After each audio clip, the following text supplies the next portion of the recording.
Toerismeseizoen is begonnen, maar waar zijn de toeristen? Het is donderdag 1 april, dit is Zeeland Nu. Rustige Pasen, aderlating voor sector. Kunst kijken kan gewoon in Veren. En de koningin Emma is weer terug thuis. Goedenavond. Pasen is traditiegetrouw dé aftrap van het toerismeseizoen. Normaal gezien dan. Want vanwege corona blijft het, net als vorig jaar, opvallend stil op de Zeeuwse campings en vakantieparken. Ondernemers vestigen hun hoop dan nu ook maar op de rest van het seizoen. De ondernemers zijn klaar voor het nieuwe seizoen. Maar voorlopig is het nog niet druk. Slechts een enkele toerist heeft geboekt voor Pasen. En dat is vooral zuur voor de vele ondernemers die tijdens de stille periode vorig jaar extra hebben geïnvesteerd in de toekomst. Wij hebben toen het besluit genomen om een investering die we eigenlijk op de planning hadden verder naar voren te halen. Dus ja, daar staan we nu naar te kijken, naar het privé-sanitair. Wat we toen nog besloten hebben om neer te zetten. En dat is, ja, dat was wel een gedurfde keuze, zeg maar. Want ja, je weet niet wat zo'n jaar gaat brengen. En nu durven we wel te zeggen dat het een goede beslissing is geweest. Maar toen vorig jaar ook het najaar nog wegviel, hadden we wel even zoiets van, ja, nu zitten we dan toch wel zwaar eigenlijk. Dus ja, grote impact. Ook Diana Korteweg-Maris van het kenniscentrum Kusttoerisme maakt zich zorgen. Met name over het verloop van de rest van het seizoen. Rekening houdend met de verschillende scenario's. We hebben denk ik een aantal bepalende factoren dit jaar die gaan laten zien van hoe toerisme en de vrije tijdsector weer kunnen functioneren dit jaar. En dat is enerzijds gaan de grenzen open voor niet noodzakelijke reizen. En anderzijds wanneer worden de coronamaatregelen versoepeld voor horeca, winkels, attracties. En ik denk dat die zaken heel belangrijk zijn voor hoe het toerisme zich gaat ontwikkelen. We zijn enorm afhankelijk van de buitenlandse toeristen. Meer dan de helft van onze overnachtingen in Zeeland komt normaal gesproken vanuit Duitsland en België. Dus zolang die gasten niet op vakantie mogen in Nederland, is dat toch wel een flinke aderlating. Ook al wordt het deels ingevuld door Nederlanders, het wordt nooit helemaal goed gemaakt. Het hoogseizoen, daar maak ik me niet zoveel zorgen over. Maar ja, dat voorseizoen is toch wel heel belangrijk voor Zeeland. De start van het seizoen is dus niet veelbelovend. Weinig toeristen en een onzekere toekomst. Pasen zie ik voor me als dat ik niet om 6 uur 's ochtends nu eieren hoef te verstoppen. Dat zal wat later wezen, zeg maar, want het zal een stuk rustiger wezen als andere jaren. En ja, de zomer, dat komt wel goed, dat geloof ik ook wel. Het is wel veel Nederlands al wat nu boekt, ook de meivakantie zien we dat terug. Maar nee, voor de zomer hebben we niet zulke grote zorgen. Wel voor groepsaccommodaties, dat blijft. Ja, dat is nog maar de vraag of grote groep dan weer durven gaan boeken. En dan heb je natuurlijk over kerkverenigingen, sportverenigingen. Ja, dat ga je niet zo snel doen met een groep kinderen op pad. Dus daar zit nog een grote zorg. Veel gaat dus afhangen van een eventuele versoepeling van de coronamaatregelen. Volgens Korteweg-Maris is veel afhankelijk van steun uit Den Haag. Tot nu toe valt het mee met faillissementen en bedrijfsbeëindigingen. Je ziet dat die steunmaatregelen tot nu toe echt nog wel bedrijven overeind houden. De grote zorg zit in het steeds verlengen van de maatregelen. Dat mensen dadelijk niet in het zicht van de finish gaan sneuvelen, zoals ook het kabinet zegt. En de steunpakketten worden ook wel uitgebreid. Maar je ziet ook wel dat het geld heel lang op zich laat wachten. Dus voordat het geld ook daadwerkelijk gestort wordt, dat enorm lang duurt. Dus ja, ik vrees met grote vrezen van joh, ja, komt het allemaal op tijd om bedrijven overeind te houden. En voor ondernemers die het momenteel al zwaar hebben, heeft Braber een oplossing. Vraag die hulp en bel en kijk naar een dokwijs wat er is vanuit de provincie, maar ook van Impuls Zeeland. Er zijn zoveel middelen en stap dan maar even over die Zeeuwse trots en koppigheid heen en steek die hand dan maar uit, want ja, daar bimmen we er ook voor met elkaar.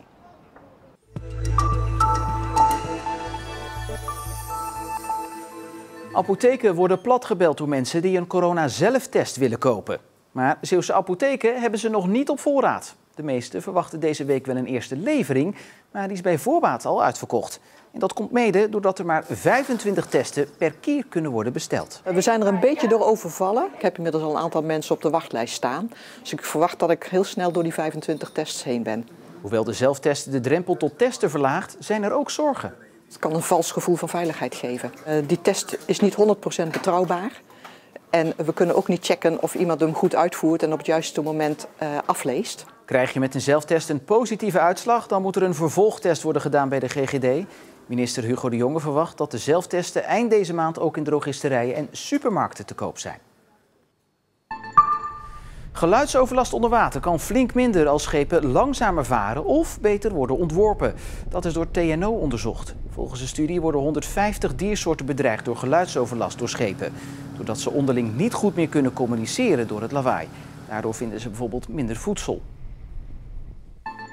De invoering van het nieuwe parkeerbeleid in de gemeente Veeren wordt niet uitgesteld. Een motie van de oppositie in de Veerse gemeenteraad gisteren haalde het net niet. Dat betekent dat er vanaf vandaag langs de hele Veerse kust betaald moet worden voor een parkeerplekje. De tarieven variëren en kunnen oplopen tot €5,20 per uur. De molen in Nieuwvliet heeft zijn wieken weer terug. Die werden er in juli vorig jaar afgehaald, zodat de molen uit 1850 kon worden gerenoveerd. Nou, het was eigenlijk wel een beetje spannend. Het vangt toch wel een beetje wind, die roeders. En ja, eigenlijk het eind van de restauratie. Dan kunnen we weer volop gaan draaien. Trots? Ja, tuurlijk.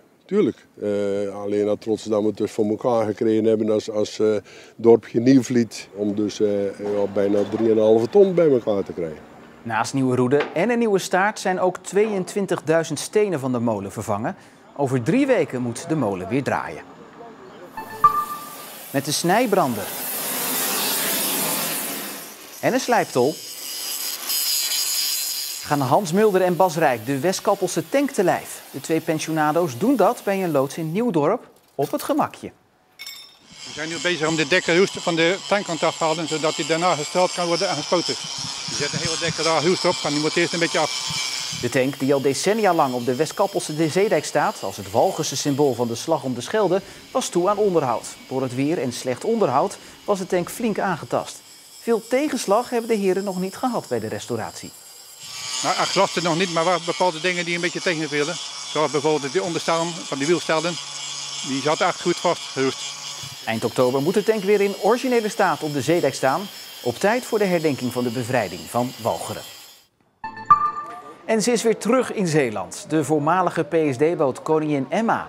De terugkeer van een stukje Zeeuwse nostalgie. Je brengt een stuk historie terug voor Vlissingen, voor Zeeland. Een boot gebouwd in 1933 op de Schelde. Hij gaat er straks ook liggen in de dokhaven. Ja, het oudste nog varende schip van de Schelde.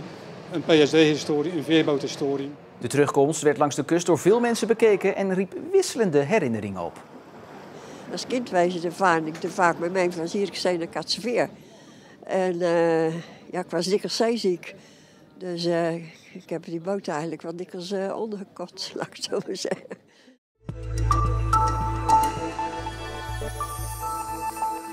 De musea mogen nog niet open, maar de winkels wel in beperkte mate. En dat bracht Museum Veeren op een idee. Zij bieden mensen nu via de museumwinkel een gratis coronatentoonstelling aan. Een tentoonstelling gaan bekijken in een dicht museum. Het kan in Veeren. De winkel van het Museum Veeren mag namelijk wel open en bezoekers op afspraak ontvangen. Dus hebben ze de winkel gewoon een stukje groter gemaakt, zodat bezoekers, als ze er toch zijn, de expositie Kunst in coronatijd kunnen gaan bekijken. De bedoeling was om uit te vinden hoe kunstenaars die tijd beleefd hebben en wat er met hun werk is gebeurd. Of ze doorgewerkt hebben, of het juist een moment was of een periode waarin ze nou eens alle rust kregen om zich goed te concentreren op iets. Of dat ze er onrustig van werden, of dat ze met werk reageerden daarop. Ze mochten dus ook een keuze maken uit werk wat ze vonden aansluiten voor hun gevoel bij deze periode. Want dat heb jij ook gedaan? Dat heb ik gedaan. Dat is mijn werk. Dat heet Wolfsuur. Ik werk in series. Dus ik was bezig met wolven. En dat was eind 2019. Mijn partner was overleden. Toen overleed er een hele goede vriendin van mij. En toen wilde ik een aandenken maken binnen die serie van die wolven. Nou, dat is dit geworden. En toen ik besloot om hier aan mee te doen, toen heb ik dit ding ook uitgekozen. Dit was voor mij het icoon voor die tijd. En voor deze, we zitten er nog steeds in. Dus vandaar. 29 Zeeuwse kunstenaars hebben een werk aangeleverd voor de tentoonstelling. Allemaal met hun eigen verhaal. Het is voor mij een samenballing van die coronatijd. Door die grote mondbedekking. Ik heb voor dit doek ook een aantal werken in soortgelijk thema gemaakt. Maar die hadden nog een brandend hart. Omdat ik dacht van je kan wel een mondkapje op hebben en heel veel bedekken. En tegelijkertijd brandt het hart nog. En nu is het ietsje kleiner. Als ik er naar kijk, zie ik er ook hoop in. Ja, ik vind de ogen ook wel hoopvol en die rode wenkbrauwen. Het zit nog steeds wel licht en leven in.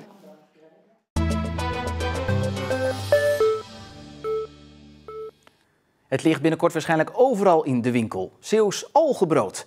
Het Zeeuwse bedrijf LG Holland wil Nederland gaan veroveren met algen. Het bedrijf verwerkt algen in voedsel. En zoutloos brood met algen moet nu, dankzij een grote samenwerking, een nationale hit worden. Het gebruik van algen is enorm in opkomst en wordt steeds populairder, bijvoorbeeld in voeding. Het Zeeuwse bedrijf LG Holland is een van de voorlopers op dat gebied. Algen komen in ons geval uit het zeewater, uit het zoute water. Het zijn hele kleine plantjes die zweven in het water. Maar daarnaast zijn ze ook gewoon lekker. Je kunt ze eten. Het wordt in een heleboel producten al gebruikt waar wij het eigenlijk nog niet weten. Bijvoorbeeld tandpasta, daar worden algen in gebruikt. Maar wij brengen dat nu echt meer naar de consument. Door het bijvoorbeeld ook te gebruiken in brood als zoutvervanger of in speciale worstjes met een alternatief vlees. Een van de innovaties van LG Holland is zoutloos brood met algen. Normaal gesproken gaat er in dit deeg altijd ook een beetje zout. Maar als je zoutloos brood eet, dan mis je natuurlijk die zoute smaak. Door er algen aan toe te voegen heb je toch die zilte smaak. Maar hoe dat precies gemaakt wordt, dat is geheim. Nee, dat is nog geheim inderdaad. Dus we zijn bezig met de verdere ontwikkeling daarvan. Wat bij LG Holland ligt uiteraard. Maar dat er iets moois uit gaat komen, dat is zeker. De bedoeling is dat het brood nog dit jaar in heel veel winkels komt te liggen. We zijn bezig met diverse grotere bakkerijketens in Nederland.